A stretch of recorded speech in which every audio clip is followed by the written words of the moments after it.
അപ്പോൾ സ്വീറ്റ് ഡ്രീംസിൻ്റെ മറ്റൊരു ഹൈലൈറ്റ് സെഗ്മെൻ്റാണ് pre marriage counselling.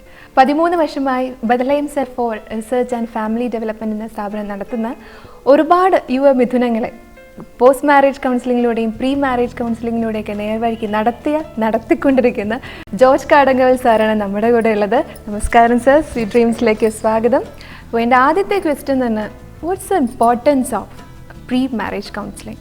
Pre marriage കൗൺസിലിങ്ങിൻ്റെ സിഗ്നിഫിക്കൻസ് എന്താണ് എന്ന് ചോദിച്ചാൽ, എൻ്റെ അടുത്ത് വരുന്ന വിവാഹാർത്ഥികളുടെ അടുത്ത് ഞാൻ ചോദിക്കാറുണ്ട്, എന്തിനാ കല്യാണം കഴിക്കുന്നതെന്ന്. അജിത്ത് പറയും, എന്തിനാ കല്യാണം കഴിക്കുന്നത്? കല്യാണം എനിക്ക് ആദ്യമായിട്ടാണ് എന്തിനാണ് കല്യാണം കഴിക്കുന്നതെന്ന് വെച്ചത്.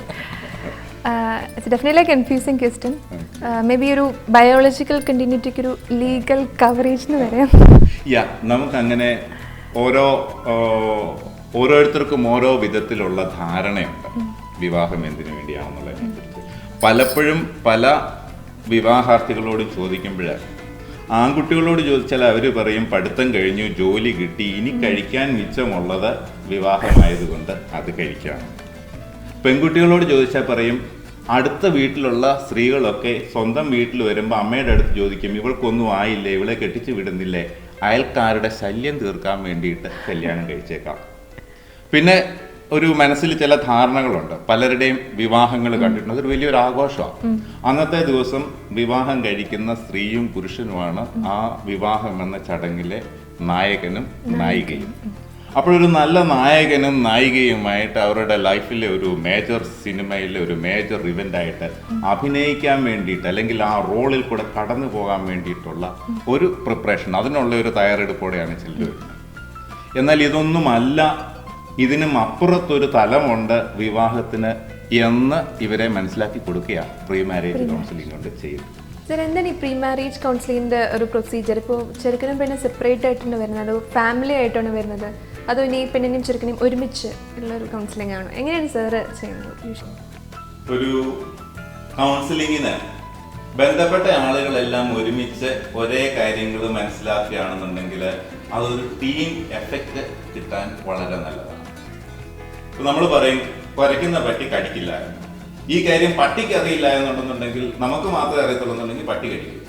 അപ്പോൾ കൗൺസിലിങ്ങിന്റെ ചില ആസ്പെക്റ്റുകൾ എല്ലാവരും അറിയുന്നതാണ് നല്ലത്. അപ്പൊ എല്ലാവരും കൂടി ഒരുമിച്ച് വന്നു കഴിഞ്ഞു കഴിഞ്ഞാൽ എല്ലാവരും കൂടി ഒരുമിച്ച് ഈ ഒരു വിഷയത്തെക്കുറിച്ച് ചർച്ച ചെയ്യാൻ വേണ്ടിയിട്ടൊരു സ്റ്റാർട്ടിംഗ് പോയിന്റ് കൗൺസിലർ കൊണ്ടാക്കി കൊടുക്കാൻ വേണ്ടി പറ്റും. കുടുംബത്തിൽ തിരിച്ചു കഴിഞ്ഞപ്പോൾ അവർക്ക് ഇതിനെക്കുറിച്ച് കൗൺസിലറെ ക്രിട്ടിസൈസ് ചെയ്യാം. ഈ ഒരു ടോപ്പിക്ക് അവർക്ക് പലതും പറയാൻ മടിയുള്ള കാര്യങ്ങൾ വീട്ടിൽ ഡിസ്കസ് ചെയ്യാനുള്ള ഒരു എക്സ്ക്യൂസ് ആവും. അവരെന്നെ ഒന്ന് കുറ്റം പറഞ്ഞാലും കുഴപ്പമില്ല, പലരോടും ഞാൻ പറയും, നിങ്ങൾ വീട്ടിൽ പോയിട്ട് എന്നെ ഒന്ന് ക്രിട്ടിസൈസ് ചെയ്യുക. അപ്പൊ നിങ്ങൾക്ക് ഇത്തരം ടോപ്പിക്കുകൾ വീട്ടിൽ ഡിസ്കസ് ചെയ്യാനുള്ള ഓപ്പർച്യൂണിറ്റി.